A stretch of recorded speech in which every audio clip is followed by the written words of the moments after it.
इस वीडियो में हम लोग CDP मतलब चाइल्ड डेवलपमेंट एंड पेडागोजी बाल विकास से संबंधित कुल 30 ऐसे क्वेश्चंस को करने वाले हैं जो आने वाले जुलाई एग्जाम के लिए बहुत ही इंपॉर्टेंट होने वाला है, क्योंकि ये सारा क्वेश्चन आपको बार बार रिपीट होता हुआ देखने को मिलेगा। प्रीवियस ईयर क्वेश्चंस अगर आप उल्टा के देखते हैं तो उसमें ये सारे क्वेश्चंस आपको रिपीट होते मिलेंगे। नमस्कार दोस्तों, स्वागत है आपका आपके अपने चैनल नवनीत ट्यूटोरियल पे। अगर चैनल पे नए हैं तो प्लीज चैनल को सब्सक्राइब करें ताकि लेटेस्ट वीडियो की नोटिफिकेशन आपको मिल सके। क्वेश्चन है, बच्चे समय की एक विशिष्ट अवधि तक बहुत सरलता के साथ भाषा सीखते हैं क्योंकि उस अवधि में प्रारंभिक प्रभावों के साथ प्रतिक्रिया करते हैं। इस अवधि को विकास की किस अवधि के रूप में जाना जाएगा? Children learn language with much ease up to a specific period of time because they are especially responsible to environmental influences in that period. This period is known as। तो जब बच्चा बहुत ही ज़्यादा सेंसिटिव रहता है, मतलब बहुत ज़्यादा सरलता के साथ भाषा जब सीखता है विशिष्ट अवधि तक, मतलब कुछ अवधि तक, उसे संवेदनशील पीरियड कहा जाता है, सेंसिटिव पीरियड कहा जाता है। ये अर्ली चाइल्डहुड की बात कर रहा है, जो कि पूर्ण बाल्यावस्था की बात कर रहा है। इस टाइम क्या होता है, हमारे माइंड में एक लैंग्वेज एक्विजिशन डिवाइस जो है वो बहुत ही स्पीडली वर्क करता है, और इसी वजह से अर्ली चाइल्डहुड का जो पीरियड होता है, हमारा पूरे बाल्यावस्था का जो पीरियड होता है, उसे सेंसिटिव पीरियड कहा जाता है, या इसे फास्टेस्ट पीरियड के भी नाम से जान सकते हैं, या इसे क्रिटिकल पीरियड के भी नाम से जान सकते हैं। वहीं अगर इन्फेंसी स्टेज की बात करें तो जन्म से 2 वर्ष के बीच होता है इन्फेंसी स्टेज। अर्ली चाइल्डहुड पूरे बाल्यावस्था जो होता है वो 2 से 6 वर्ष होता है, और एडोलेसेंस की अगर बात करें तो वो 12 से 18 वर्ष की अवस्था होती है। अगर 6 वीक का बच्चा है तो क्यूइंग करना सीख लेगा, मतलब थोड़ा मोड़ा उटपटांग टाइप का बोलना सीख लेगा। और वहीं अगर 6 मंथ का वो बेबी हो जाता है तो बैबलिंग करना सीख लेगा, मतलब बा माँ इस तरह से, मम इस तरह से बोलना वो सीख लेगा। 1 ईयर का हो जाएगा तो 1 वर्ड वो बोलना सीख लेगा। वहीं अगर 1.5 से 2 ईयर का हो जाता है, 1.5 से 2 साल का हो जाता है तो 2 वर्ड वो बोलना सीख लेगा। और इसी 2 वर्ड का जब वो बोलना सीख लेता है उसे हम लोग टेलीग्राफिक स्पीच के भी नाम से जानते हैं, जिसे हिंदी में तार प्रेषित वाचन के नाम से भी जाना जाता है। नेक्स्ट क्वेश्चन कह रहा है कि बाल विकास के क्षेत्र में मस्तिष्क नमनीयता संप्रत्यय क्या सुझाता है?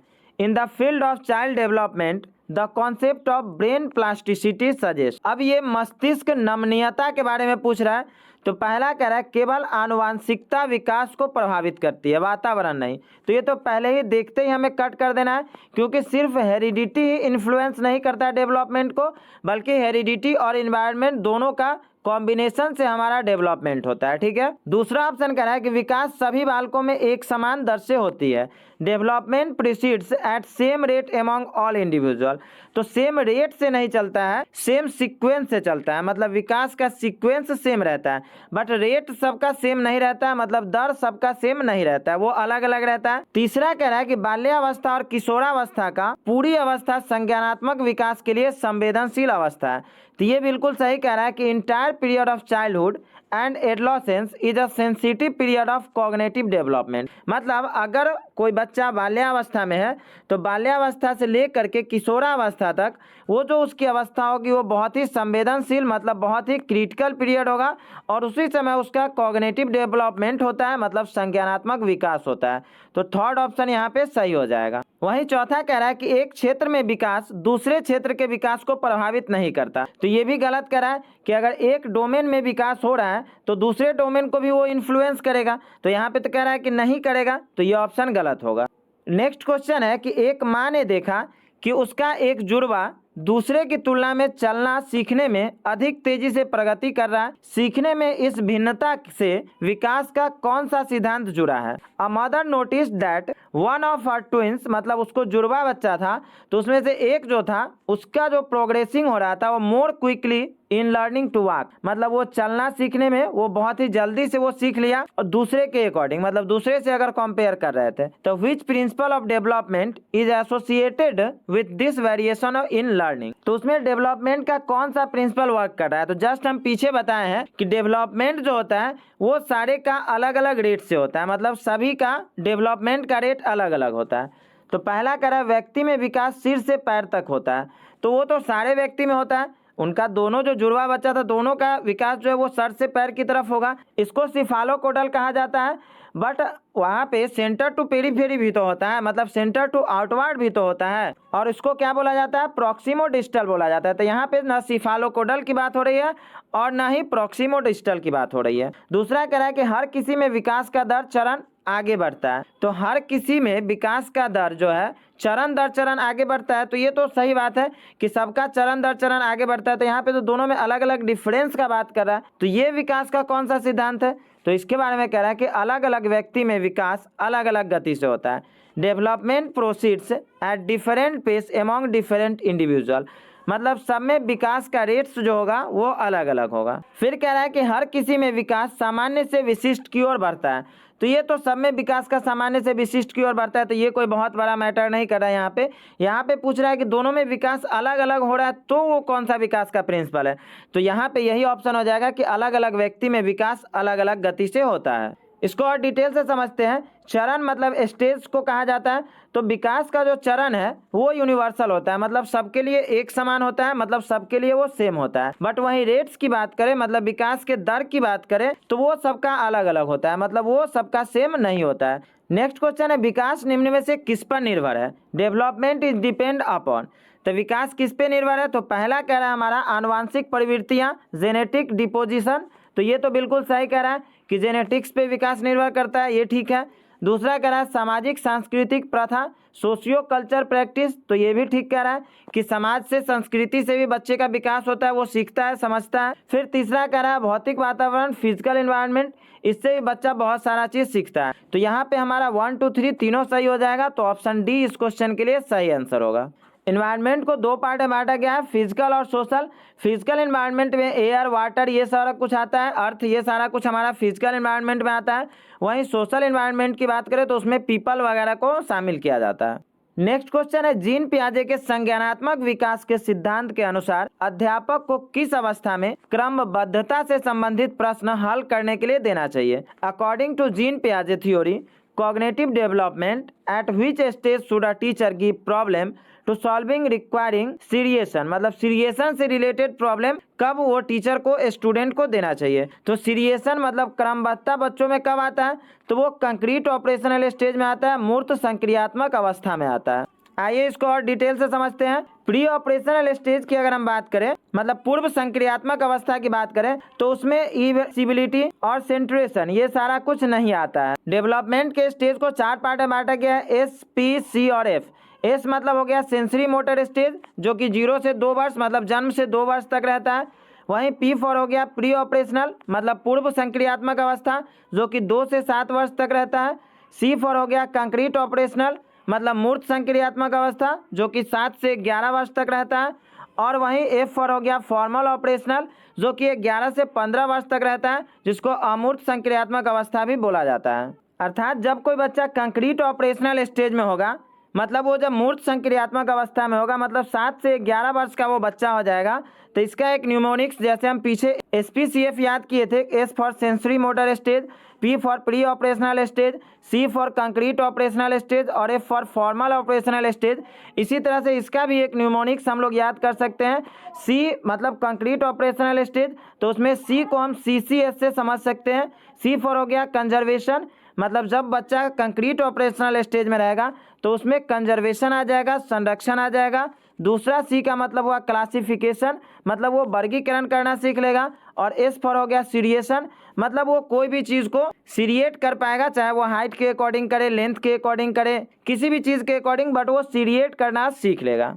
नेक्स्ट क्वेश्चन है हमारा, जीन पियाजे के सिद्धांत के अनुसार व्यक्ति आत्मसातकरण और समंजन के माध्यम से किस स्थिति को प्राप्त करने का प्रयास करते हैं। एज पर जीन पियाजे theory, individuals strive to achieve the stage of dash through assimilation and accommodation. तो एसिमिलेशन और अकोमोडेशन को एक साथ कह रहा है यहाँ पे, तो ये इक्विलिब्रेशन होता है, संतुलन होता है, जो कि एसिमिलेशन और एकोमोडेशन के बीच का एक रास्ता होता है। ठीक है, ध्यान रहेगा ये चीज़। नेक्स्ट क्वेश्चन है, 6 वर्षीय लड़का मनीष दुनिया और दूसरे के अनुभवों को केवल अपने ही दृष्टिकोण से देखता है और दूसरे के दृष्टिकोण समझने में असफल रहता है। यह किसका प्रतिनिधित्व करता है। मतलब यह जो बच्चा है, जो कि 6 साल का है, वह कोई भी चीज़ को अपने दृष्टिकोण से देखता है या अपने दृष्टिकोण से समझता है, बट वो दूसरे का दृष्टिकोण समझने में असफल रहता है। मनीष, अ 6-year-old boy, tends to see the world and he experiences of others from his own viewpoint। मतलब वो चाहता है कि हम जो चीज़ सोच रहे हैं कि ये सही है तो दूसरा भी इसको सोचे कि वो सही है। And fails to consider others view point, मतलब दूसरे के व्यू पॉइंट को वो समझ नहीं पाता है। तो ये क्या है? तो ये ईगोसेंट्रिज्म की बात हो रही है, अहम केंद्रिता की बात हो रही है। कंजर्वेशन तो तब आता, मतलब संरक्षण तो तब आता जब वो किसी चीज को कंजर्व कर पाता। रिवर्सिबल थिंकिंग मतलब प्रतिवर्ती चिंतन तब आता जब 2+3 अगर 5 हो रहा है तो 3+2 भी 5 होगा, ये बच्चा समझ लिया, मतलब वो रिवर्सिबल थिंकिंग उसमें आ गया। और साइंटिफिक रीजनिंग मतलब वैज्ञानिक तार्किकता से यहाँ पे कोई मतलब नहीं है। नेक्स्ट क्वेश्चन है हमारा, लॉरेंज कोहलबर्ग के नैतिक विकास के सिद्धांत के अनुसार एक व्यक्ति जो नैतिक विकास की कानून एवं व्यवस्था के चरण में है उनका मत होगा। According to Lawrence Kohlberg an individual at law and order orientation, मतलब कोई इंडिविजुअल, कोई आदमी है, मतलब कोई बच्चा है जो कि लॉ और ऑर्डर मेंटेन करता है, तो मोरल डेवलपमेंट के किस थ्योरी में आता है? तो पहला ऑप्शन कह रहा है कि कानून तथा नियमों का पालन अन्य व्यक्ति को प्रसन्न रखने के लिए करना चाहिए, तो दूसरा खुश रहेगा उसके लिए हम कानून और नियम को पालन करेंगे। तो ये कोई बात नहीं हुआ, क्योंकि दूसरे को खुशी के लिए तो हम कानून या नियम का पालन नहीं कर सकते है ना। दूसरा कह रहा है कि कानून तथा अधिकारियों की आज्ञा का पालन करना चाहिए जिससे सामाजिक प्रणाली सुगम बनी रहे। तो ये बिल्कुल सही कह रहा है कि law and authorities must be obeyed so that social system is maintain, मतलब हमारे समाज की जो प्रणाली है, सामाजिक जो हमारी व्यवस्था है वो सही ढंग से चले, इसीलिए हमें कानून या अधिकार को पालन करना है। ठीक है, ध्यान रहेगा। तीसरा कह रहा है कि कानून तथा नियम का पालन दंड से बचने के लिए करना चाहिए, तो दंड से बचने के लिए करने की तो कोई बात ही नहीं बनती है। चौथा कह रहा है कि कानून तथा नियम का पालन तभी करना चाहिए जब वो हमारी आवश्यकताओं की पूर्ति करे, मतलब अगर आपके आवश्यकता की पूर्ति नहीं होगी तो आप कानून का पालन नहीं करेंगे, तो ये भी तो गलत हो गया। कोहलबर्ग ने 3 लेवल दिए थे और 6 स्टेज दिए थे, इसके बारे में हम लोग आगे डिटेल में पढ़ेंगे। लेव वाइगोत्स्की ने निम्न में कौन सा सिद्धांत दिया था? तो वाइगोत्स्की की जहाँ पे बात आ जाएगी वो सोशियो कल्चर थ्योरी की बात होगी, सामाजिक सांस्कृतिक सिद्धांत की बात होगी। देखते ही हमें वाइगोत्स्की जहाँ पे दिखे सामाजिक सांस्कृतिक सिद्धांत में वहाँ टिक कर लेना है, ज़्यादा ऑप्शन हमें पढ़ने की जरूरत ही नहीं है। नेक्स्ट क्वेश्चन कर रहा है कि एक विद्यार्थी दिए गए प्रश्न को हल करने में चुनौती महसूस कर रहा है, मतलब बच्चा को अगर कोई क्वेश्चन दिया गया है तो वो उसको सॉल्व नहीं कर पा रहा है। तो लेव वाइगोत्स्की के अनुसार इस स्थिति में एक अध्यापिका को क्या करना चाहिए? A student is struggling to solve a given question, मतलब कोई बच्चा है जो कि क्वेश्चन सही ढंग से सॉल्व नहीं कर पा रहा है। As per Lev Vygotsky in this situation a teacher should, तो ऐसे सिचुएशन में टीचर को क्या करना चाहिए? तो पहला कह रहा है कि विद्यार्थी को अनदेखा कर देना चाहिए और उसे अकेले संघर्ष करते रहने देना चाहिए। तो विद्यार्थी को हमें अनदेखा नहीं करना है, ये पेडागोजी के बिल्कुल विपरीत है, तो ये पहला ऑप्शन गलत हो गया। दूसरा कह रहा है कि विद्यार्थी को अगले कदम हेतु संकेत और इशारे देना चाहिए, give him hint and cues, मतलब इसको स्कैफोल्डिंग की बात यहाँ पे हो रही है, पार्ट या ढांचा जो कि टेम्परेरी हेल्प उसको देंगे ताकि वो इशारा से समझ जाए, वो उसको सॉल्व कर पाए। तीसरा कह रहा है कि सीधे तौर पर सही जवाब बता देना चाहिए, तो सही जवाब बता देने से बच्चा कुछ सीख नहीं पाएगा, तो ये गलत हो गया। चौथा कह रहा है सवाल को हल न कर पाने के लिए विद्यार्थी को दंडित करना चाहिए। विद्यार्थी को हमें दंडित नहीं करना है, क्योंकि विद्यार्थी क्या है, भगवान का रूप है। माइंड में ये बैठा के चलना है कि सिस्टम बच्चा के लिए बना है, बच्चा सिस्टम के लिए नहीं बना है, तो बच्चे की सुविधा के अकॉर्डिंग आपको सिस्टम में मॉडिफाई करना है, मतलब सिस्टम को मॉडिफाई करना है। नेक्स्ट क्वेश्चन है, एक प्रगतिशील कक्षा में विद्यार्थी को किस ओर केंद्रित होना चाहिए? In a progressive classroom student focus should be on, मतलब प्रोग्रेसिव क्लासरूम है, अगर प्रगतिशील कक्षा है तो स्टूडेंट का फोकस किस तरफ होना चाहिए? तो पहला कह रहा है कि अपने सहपाठियों से प्रतिस्पर्धा की ओर, कॉम्पीटिंग विद देयर पीयर्स, तो कंपटीशन नहीं करवाना है बच्चों के बीच। दूसरा कह रहा है कि जितना हो सके उतना कंठस्थीकरण करने हेतु रोट मेमोराइजेशन भी नहीं करवाना है, दूसरा भी गलत हो गया। तीसरा कह रहा है मूर्त पुरस्कार जैसे टॉफी जीतने की ओर, विनिंग टेंजिबल रिवार्ड, तो ये टेंजिबल रिवार्ड से भी हमको नहीं करना है। प्रगतिशील कक्षा तभी होगा जब बच्चे की सक्रिय भागीदारी होगी और तब वो ज्ञान का अर्जन करेगा, मतलब constructing the knowledge with active participation, मतलब बच्चा अगर एक्टिवली सक्रिय रूप से भागीदारी करेगा तो वो नॉलेज को कंस्ट्रक्ट कर पाएगा। हार्वर्ड गार्डनर द्वारा प्रतिपादित बहुबुद्धियों में निम्नलिखित में से कौन सी बुद्धि शामिल नहीं है? Which of the following is not one of the multiple intelligence proposed by Howard Gardner? Gardner साहब जो बहुबुद्धि का सिद्धांत दिए हुए थे उसमें पूछ रहा है कि कौन सा बुद्धि इसमें से शामिल नहीं है। नहीं वाला क्वेश्चन है। तो पहला कह रहा है भाषाई बुद्धि, लिंग्विस्टिक इंटेलिजेंस, तो ये तो बताए ही थे। दूसरा कह रहा है भावात्मक बुद्धि, इमोशनल इंटेलिजेंस, तो भावात्मक बुद्धि की ये बात नहीं किए थे, तो सेकेंड ऑप्शन गलत हो जाएगा। स्थानिक बुद्धि की बात किए थे, स्पेशियल इंटेलिजेंस, संगीत बुद्धि की भी बात किए हुए थे, ये भी ठीक है। तो ये हमारा सेकेंड ऑप्शन गलत है, भावात्मक बुद्धि, और जो गलत है वही सही है। क्यों? क्योंकि पूछा ही नहीं है। मल्टीपल इंटेलिजेंस की बात करें तो मतलब कोई म्यूजिकली अच्छा होगा, किसी में इंटरपर्सनल बुद्धि होगी, मतलब दूसरे लोगों को वो सही ढंग से पहचान पाएगा, दूसरे लोगों की भावनाओं को समझ सकेगा। किसी में वर्बल लिंग्विस्टिक होगी, किसी में लॉजिकल मैथमेटिक्स होगा, किसी में नेचुरलिस्टिक बुद्धि पाई जाएगी, मतलब प्रकृतिवादी होगा। कोई इंट्रापर्सनल होगा, मतलब खुद की भावनाओं को समझेगा, धार्मिक गुरु टाइप का। कोई विजुअली स्पेशियल होगा, मतलब पिक्चर वगैरह बनाने में ठीक होगा। तो बुद्धि के अनेक प्रकार है, कई प्रकार है। तो गार्डनर साहब ने 8 प्रकार की बुद्धि की बात की थी। नेक्स्ट क्वेश्चन कह रहा है कि अभिकथन राष्ट्रीय शिक्षा नीति 2020 के अनुसार 5वीं तक के सभी बच्चों को उनकी मातृभाषा में शिक्षा दी जानी चाहिए। तो ये तो ठीक कह रहा है कि एनईपी न्यू एजुकेशन पॉलिसी जो है वो कहती है कि 5वीं तक मतलब छोटा जो बच्चा है उसकी शिक्षा किस में देनी चाहिए? तो मातृभाषा में। तो ये तो सही कह रहा है। दूसरा कह रहा है कि छोटे बच्चे अपनी मातृभाषा में सार्थक अवधारणाओं और अधिक तेजी से सीखते व समझते हैं। तो ये भी बिल्कुल सही कह रहा है कि छोटा बच्चा जो रहेगा वो उसकी मातृभाषा मतलब घर की भाषा में अगर कोई चीज़ सिखाएंगे तो वो ठीक ढंग से और आसानी से और जल्दी में सीख लेगा। तो यहाँ पे ए और आर दोनों सही है, और आर सही व्याख्या करता है ए की। एक अध्यापक को विद्यार्थियों में प्रचलित जेंडर रूढ़िवादों से किस प्रकार निपटना चाहिए? How should a teacher deal with gender stereotypes prevalent among students, मतलब जेंडर स्टेरियोटाइप को हटाने के लिए एक अध्यापक को क्या करना चाहिए? तो पहला ऑप्शन कह रहा है विद्यार्थी में जेंडर विशिष्ट भूमिकाओं को बढ़ावा देना चाहिए। यहाँ पे निपटाने की बात हो रही है और यहाँ पे गुरुजी बढ़ावा दे रहे हैं, तो ये तो गलत हो जाएगा। दूसरा कह रहा है कि वास्तविक जीवन से संबंधित ऐसे उदाहरण प्रस्तुत करने चाहिए जो रूढ़िवादों को चुनौती दे। तो ठीक ही है, रियल लाइफ से हमें कनेक्ट करना है और उसमें बताना है कि गर्ल्स भी ये काम कर सकती है और बॉयज़ भी ये काम कर सकता है। मतलब गर्ल्स और बॉयज़ के कॉम्बिनेशन को हमें दिखाना है। ये नहीं बताना है कि लड़का ये नहीं कर सकता और लड़की ये नहीं कर सकती है, बल्कि दोनों को कंबाइन करके हमें बताना है। उसी से हम जेंडर रूढ़िवाद को हटा सकते हैं। तीसरा कह रहा है कि विद्यार्थियों के एक समान जेंडर आधारित समूह बनाना चाहिए। तो ये तो यहाँ पे और बढ़ावा देना हो गया, तो ये भी गलत हो जाएगा। चौथा कह रहा है कि कक्षा में जेंडर आधारित मुद्दों पर बात नहीं करनी चाहिए। जब आप मुद्दा पर बात करेंगे ही नहीं तो बच्चा समझेगा क्या? तो ये भी गलत हो गया।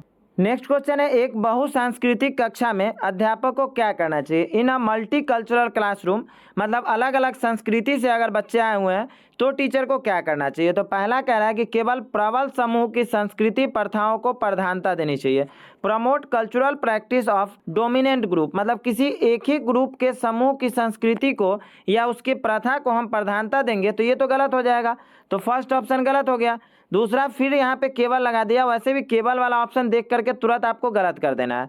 दूसरा कह रहा है कि केवल सुविधा वंचित समूह की सांस्कृतिक प्रथाओं को प्रधानता देनी चाहिए। तो यहाँ भी कह रहा है कि सिर्फ एक ही का बात कर रहा है, तो ये भी गलत हो गया।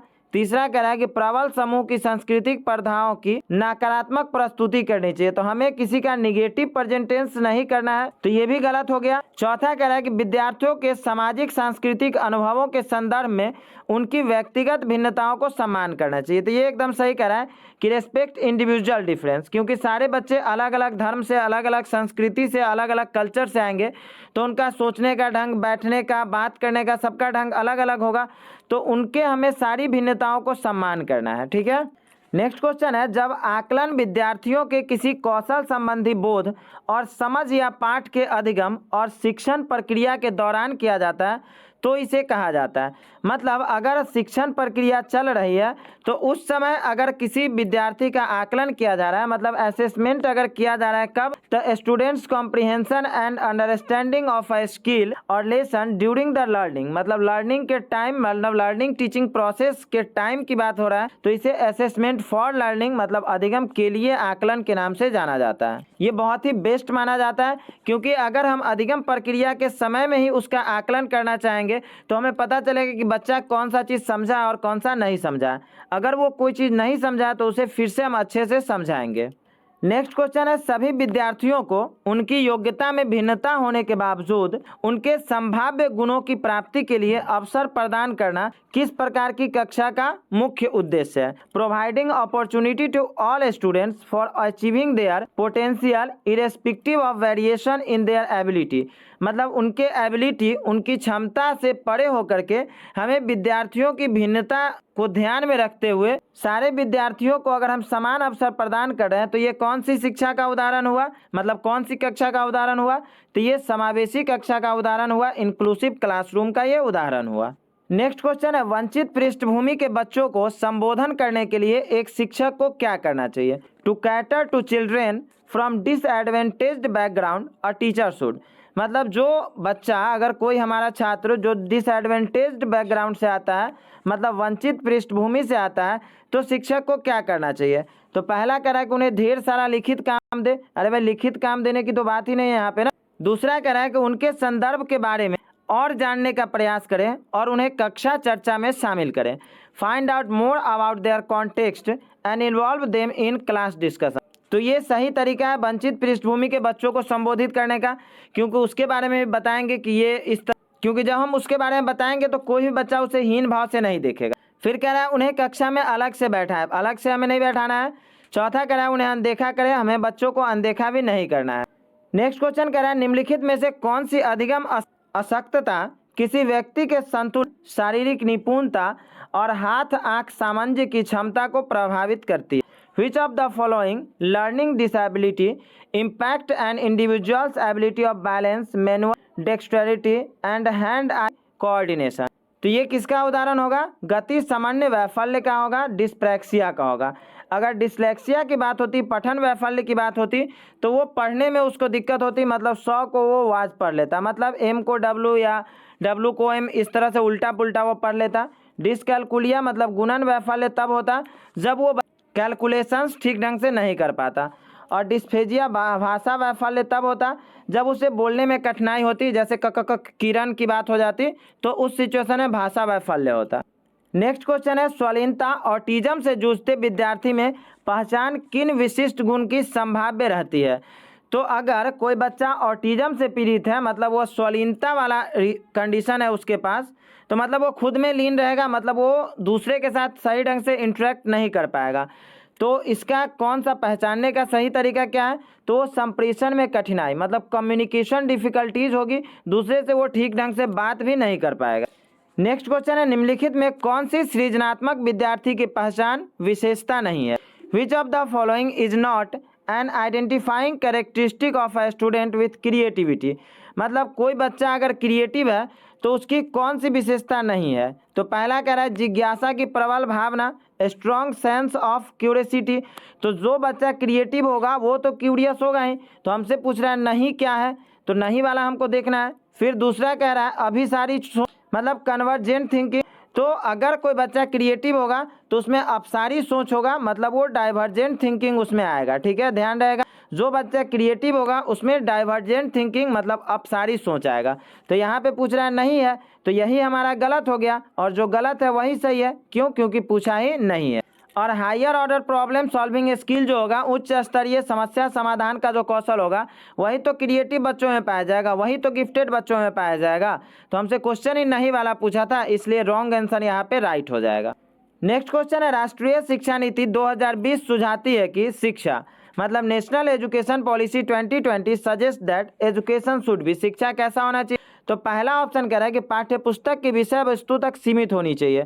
तो पाठ्य पुस्तक की विषय वस्तु तक सीमित रखने की बात एनईपी कभी नहीं करता। दूसरा कह रहा है तथ्यों के कंठस्थीकरण पर आधारित होना चाहिए। एनईपी कभी भी कंठस्थीकरण की बात नहीं करता, मतलब अगर कहीं पे आपको पाठ्य पुस्तक तक सीमित रखने की बात करे तो वो देखते ही गलत कर दीजिए। कंठस्थ की बात करे, मतलब रोट मेमोराइजेशन की बात करे, उसको देखते ही गलत कर दीजिएगा। फिर तीसरा कह रहा है विद्यार्थियों के बीच प्रतिस्पर्धा बढ़ाना, मतलब कंपटीशन की बात हो कर रहा है, तो कंपटीशन भी जहाँ पे आपको दिखे उसको गलत कर देना है। चौथा कह रहा है कि समालोचनात्मक चिंतन के विकास पर केंद्रित होना, focused towards development of critical thinking. तो ये बिल्कुल सही कह रहा है कि नई शिक्षा नीति जो है वो बच्चों में क्रिटिकल थिंकिंग बढ़ाने का कोशिश करती है, क्योंकि जब भी कोई भी चीज़ हम बच्चों के रियल लाइफ से कनेक्ट करेंगे तो उसमें क्रिटिकल थिंकिंग जरूर आएगा। नेक्स्ट क्वेश्चन है, एक कक्षा में विद्यार्थियों के चयनित अधिगम शैलियों में व्यक्तिगत अंतरों को अध्यापिका द्वारा किस प्रकार संबोधित किया जाना चाहिए। Individual differences related to preferred learning style of a student in a classroom should B.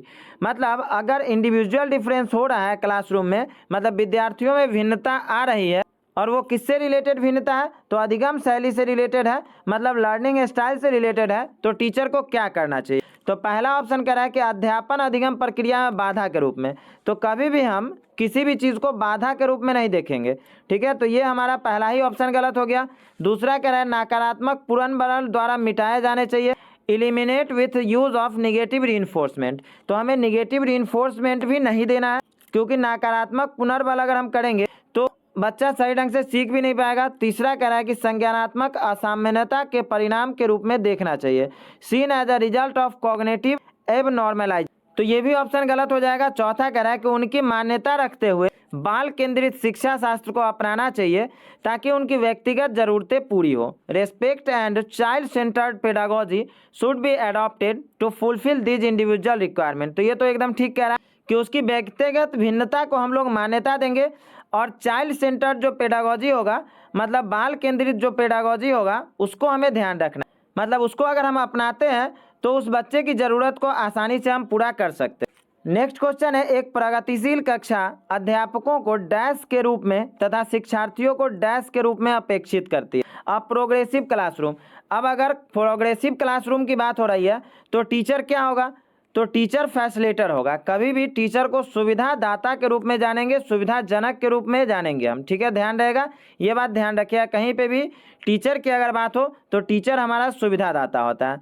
और स्टूडेंट क्या होता है, तो active participants in knowledge construction, मतलब ज्ञान के सृजन में सक्रिय प्रतिभागी होंगे। ठीक है, कभी भी टीचर हमारा तानाशाह नहीं होगा, गलत हो गया। बच्चा कभी भी हमारा पैसिव मतलब निष्क्रिय नहीं होगा, ये भी गलत हो गया। तो मतलब सी ऑप्शन यहाँ पे सही होगा।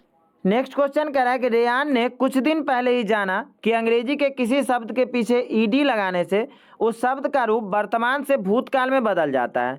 इस जानकारी को पाने के बाद रेयान हर शब्द का भूतकाल रूप दर्शाने के लिए यह तरीका अपना रहा है। बच्चों द्वारा किसी नियम को हर दशा में निरूपित करने का यह रुझान उसकी अपनी सोच को डैश की प्रवृत्ति देती है।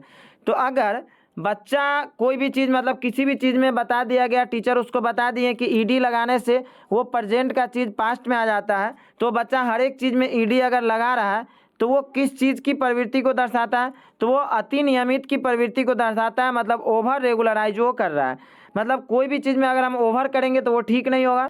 नेक्स्ट क्वेश्चन है, ब्रेन स्टॉर्मिंग मतलब विचाराभेस को एक तकनीक के रूप में बच्चों में डैश विकसित करने के लिए इस्तेमाल किया जाना चाहिए। तो ब्रेन स्टॉर्मिंग अगर बच्चा को हम करवा रहे हैं तो वो किस तरह का टेक्निक है, तो वो डाइवर्जेंट थिंकिंग का टेक्निक है। मतलब अब सारी सोच के लिए हम ब्रेन स्टॉर्मिंग करवाएंगे, क्योंकि बच्चा में अगर ब्रेन स्टॉर्म हम करवा रहे हैं मतलब विचाराभेस करवा रहे हैं तो एक ही क्वेश्चन का वो अलग अलग तरह से आंसर देने की कोशिश करेगा, और ये बहुत ही अच्छा तरीका होता है जिससे कि बच्चा सही ढंग से सीख पाए, अलग अलग तरीकों से सीख पाए। नेक्स्ट क्वेश्चन कह रहा है, रचनावादी कक्षा में एक शिक्षक की सबसे महत्वपूर्ण भूमिका क्या है इन अ कंस्ट्रक्टिविस्ट क्लासरूम। रचनावादी कक्षा में टीचर को क्या करना चाहिए, मतलब उसकी कैसी भूमिका है। तो पहला कह रहा है सभी बच्चों को मानक निर्देश देना है, स्टैंडर्ड इंस्ट्रक्शन की तो बात ही नहीं हमको करना है, तो ये ऑप्शन तो गलत हो गया। दूसरा कह रहा है कि सुनिश्चित करना कि प्रत्येक बच्चा अपनी क्षमता को सर्वोत्तम रूप से प्रकट करे, तो ये एकदम ठीक कह रहा है कि make sure that every child achieves his her potential to their best. मतलब हमको कोशिश करना है और उसे इस तरह की फैसिलिटी देना है कि बच्चा में जितनी क्षमता हो वो अच्छे ढंग से अपना प्रकट कर सके, मतलब वो अपना पूरा का पूरा पोटेंशियल दिखा सके। मतलब उसे किसी तरह का डर भय नहीं हमें रखना है। तीसरा कह रहा है कि सभी बच्चे से समान गति में आगे बढ़ने की अपेक्षा, तो सारा बच्चा एक समान गति से आगे बढ़ेगा इसकी कोई गारंटी नहीं है। चौथा कह रहा है कि बच्चों की विविध आवश्यकताओं के प्रति उदासीन रहना। अब बच्चा अगर गलती कर रहा है या उसकी बहुत अलग अलग आवश्यकता, अलग अलग तरह से वो क्वेश्चन पूछ रहा है, तो टीचर उदास रहेंगे तो बेचारे पागल हो जाएंगे, क्योंकि हर एक स्टूडेंट बहुत सारा आपसे आवश्यकता उसका पूरा करना हमें पड़ेगा। अब आवश्यकता का मतलब ये नहीं हुआ कि उसे कपड़ा खरीदने की आवश्यकता हमें पूरा करना, मतलब पढ़ाई से रिलेटेड जो भी आवश्यकता है वो अगर पूरा करना होगा, तो उसकी वजह से अगर टीचर उदास रहेगा तब तो बेचारा पागल हो जाएगा ना। नेक्स्ट क्वेश्चन कह रहा है निम्नलिखित में से कौन सा समस्या समाधान की पद्धति का पहला चरण है। समस्या समाधान की पद्धति का पहला चरण का बात कर रहा है तो ये सबसे पहले हमें समस्या को पहचानना होता है, क्योंकि जब तक हम समस्या को नहीं पहचानेंगे तब तक उसका हम समाधान नहीं कर सकते हैं। तो पहला ही ऑप्शन हो जाएगा identification of the problem. Next question है प्राथमिक विद्यालय में छात्रों को प्रेरित करने के लिए शिक्षक को क्या रणनीति अपनानी चाहिए। तो अगर हमें बच्चों को मोटिवेट करना है और ये प्राइमरी स्कूल में अगर हमें बच्चों को मोटिवेट करना है तो टीचर को कौन सी रणनीति मतलब कौन सी स्ट्रेटेजी अपनानी चाहिए। तो पहला कह रहा है व्यक्तिगत छात्रों के बीच अंकों के लिए प्रतिस्पर्धा को प्रोत्साहित करना। तो हमें बच्चों के बीच कंपटीशन तो नहीं करना है, प्रतिस्पर्धा तो नहीं करवाना है, तो ये तो गलत हो गया। दूसरा कह रहा है प्रत्येक गतिविधि के लिए प्रेरक कारकों के रूप में प्रोत्साहन, पुरस्कार और दंड, मतलब हमें पनिशमेंट कह रहा है देने के लिए या रिवार्ड देने के लिए कह रहा है, तो ये भी गलत हो गया क्योंकि बच्चों को हमें ना पनिशमेंट देना है ना रिवार्ड देना है, मतलब नॉर्मल वे में उसे पढ़ाना है ना। तीसरा कह रहा है कि पूरी कक्षा के लिए मानक लक्ष्य निर्धारित करें और उन लक्ष्यों की उपलब्धि का आकलन करने के लिए कठोर मानदंड रखे। तो हमें रिजिड पैरामीटर नहीं रखना है, कठोर मानदंड नहीं रखना है, तो ये भी ऑप्शन गलत हो गया। चौथा कह रहा है कि बच्चों को उनकी रुचि के अनुसार लक्ष्य निर्धारित करने में मदद करें और उसी दिशा में काम करने में उसका समर्थन करें। तो ये बिल्कुल ठीक कह रहा है कि help children set goals as per their interest, मतलब बच्चा अगर अपने इंटरेस्ट के अकॉर्डिंग गोल को सेट करेगा तो उसे हमें क्या करना है, सपोर्ट करना है, अर्थात उसका हमें समर्थन करना है ताकि बच्चा आगे बढ़ पाए, उसकी रुचि बनेगी तभी वो अच्छे ढंग से पढ़ पाएगा, सीख पाएगा। नेक्स्ट क्वेश्चन है इसका अभिकथन कह रहा है कि संज्ञानात्मक विकास के साथ विद्यालयों को विद्यार्थियों की भावनात्मक खुशहाली सुनिश्चित करनी चाहिए। Along with cognitive development school should ensure emotional well being of students. तो ये तो ठीक कह रहा है कि मतलब हमें कॉग्निटिव डेवलपमेंट के साथ साथ बच्चों के इमोशनल वेल बीइंग को भी ध्यान रखना है, मतलब उसके संज्ञानात्मक विकास के साथ साथ भावनात्मक खुशहाली की भी हमें ध्यान रखना है। तो पहला ऑप्शन तो ठीक कह रहा है। दूसरा इसका रीजन दे रहा है कि किसी समस्या पत्र को हल करते समय विचारों का मौखिकीकरण समस्या समाधान कौशल में बाधा डालता है। तो अगर बच्चा मौखिकीकरण मतलब प्रश्न अगर कर रहा है, आपसे अगर प्रश्न हल करते टाइम कुछ पूछ रहा है तो वो समाधान कौशल में बाधा डालता है, मतलब प्रॉब्लम सॉल्विंग में ये प्रॉब्लम क्रिएट करता है, तो ये तो गलत हो गया ना। तो मतलब ए सही है लेकिन आर गलत। नेक्स्ट और लास्ट क्वेश्चन है हमारा निम्नलिखित में कौन सा अधिगम की प्रक्रिया में सकारात्मक रूप से योगदान नहीं देता। Which of the following does not contribute positively in the process of learning, मतलब लर्निंग के प्रोसेस में कौन सा चीज़ योगदान नहीं देता है, मतलब नॉट वाला क्वेश्चन ये पूछ रहा है। तो लर्निंग के प्रोसेस में पहला कह रहा है कुपोषण, मतलब माल न्यूट्रिशन की बात कर रहा है, तो यही तो ठीक ही कह रहा है ना कि इससे लर्निंग के प्रोसेस में ये योगदान नहीं देता है। दूसरा कह रहा है समकक्षियों के साथ सहयोग, तो बच्चा अगर अपने पीयर्स के साथ मतलब अपने सहपाठी के साथ रहेगा तो अच्छा से सीखेगा, तो ये तो सही होगा। तीसरा कह रहा है अपसारी चिंतन डाइवर्जेंट थिंकिंग, तो ये भी एकदम सही कह रहा है कि बच्चा में डाइवर्जेंट थिंकिंग आ रहा है, तो ये तो अच्छा बात है। चौथा कह रहा है डिस्कशन चर्चा, बच्चा अगर डिस्कशन करेगा तो भी वो अच्छे ढंग से सीखेगा, तो ये तीनों ऑप्शन हमारा सही है और फर्स्ट गलत है और जो गलत है वही यहाँ पे सही है। क्यों? क्योंकि पूछा ही नहीं है। तो फ्रेंड्स आज की वीडियो में बस इतना ही। अगर वीडियो अच्छी लगी हो तो लाइक और शेयर करें तथा हमारे चैनल के लेटेस्ट वीडियो की नोटिफिकेशन पाने के लिए इस चैनल को सब्सक्राइब करें। आपका सपोर्ट ही हमारे लिए इंस्पिरेशन होगा।